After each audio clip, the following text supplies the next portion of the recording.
Assalamualaikum warahmatullahi wabarakatuh.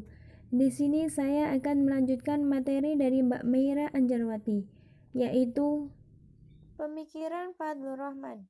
Di antara pemikiran Fadlur Rahman antara lain, menurut Fadlur Rahman, Al-Quran merupakan kalam Allah Subhanahu wa Ta'ala yang mengalir melalui ingatan dan pikiran Nabi Muhammad sebagai respon ilahi terhadap situasi sosiohistoris masyarakat Arab yang bersifat universal.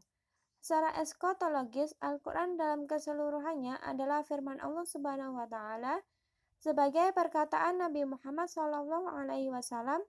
Oleh karenanya, dalam pandangan Fadlur Rahman, Al-Quran dalam hal-hal tertentu mesti dipahami dengan latar belakang historis, supaya benar-benar ditemukan nilai normatif dan moralnya.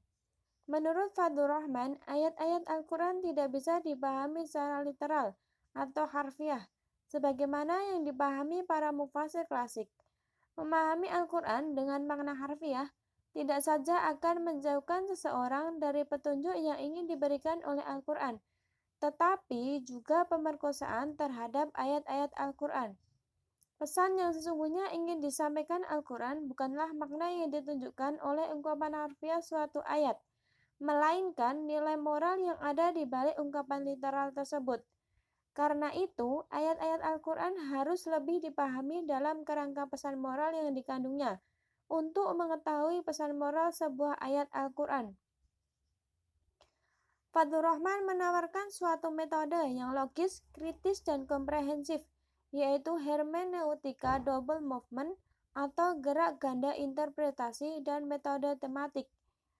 Yang pertama yaitu metode gerak ganda, memberikan pemahaman yang sistematis dan kontekstualis, sehingga menghasilkan suatu penafsiran yang tidak atomistik, literalis, dan tekstualis, melainkan penafsiran yang mampu menjawab persoalan-persoalan kekinian.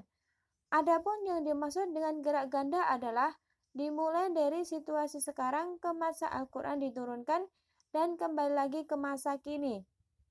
Dalam pengimplementasiannya, metode double movement menitik beratkan kepada dua pergerakan yang bersifat konseptual.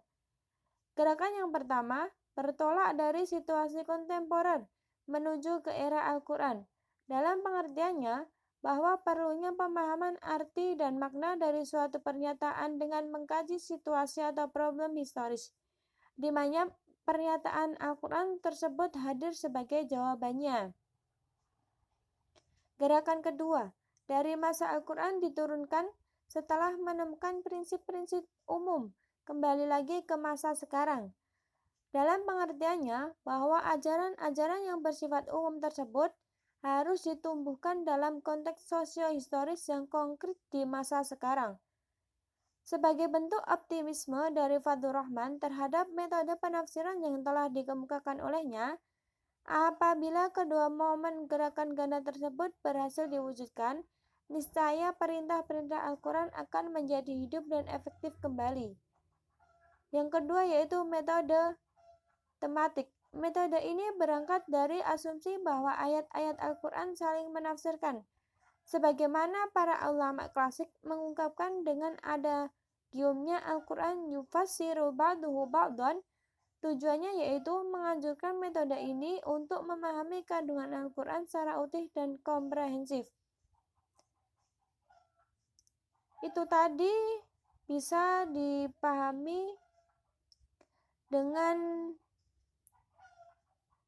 uraian singkat, yaitu supaya tidak terjadi pemerkosaan ayat. Pada mufasir memaknai Al-Quran tidak bersifat literal, tetapi lebih cenderung melihat ideal moral yang terkandung dalam setiap ayat. Karena itu, konteks saat Al-Quran diturunkan dengan konteks yang saat ini terjadi jauh berbeda.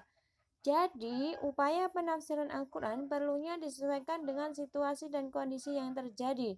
Dalam memahami teks wahyu yang kemudian dikupas dengan metode yang digagas oleh Fadlur Rahman, menurut Fadlur Rahman tidak terlepas dari kelemahannya.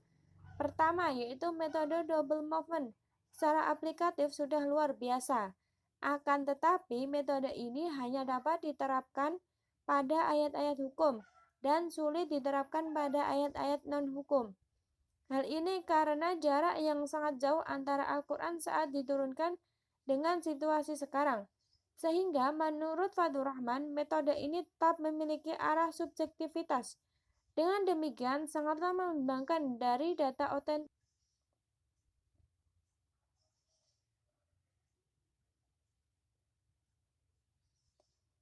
Bahkan bisa menjadi tidak otentik. Kedua, metode tematik yang diharapkan dapat memudahkan penafsir dan mengurangi subjektivitas penafsir. Metode ini memungkinkan sekali penafsir menemukan kandungan ayat secara komprehensif, akan tetapi tidak menguraikan secara detail tentang langkah operasional yang ditawarkan dalam bukunya. Meski demikian, metode yang ditawarkan oleh Fadlur Rahman sangat bermanfaat bagi hasanah keilmuan tafsir Al-Quran, meskipun tidak sepenuhnya dapat mengurangi subjektivitas penafsir, setidaknya dapat meminimalisir subjektivitas penafsir.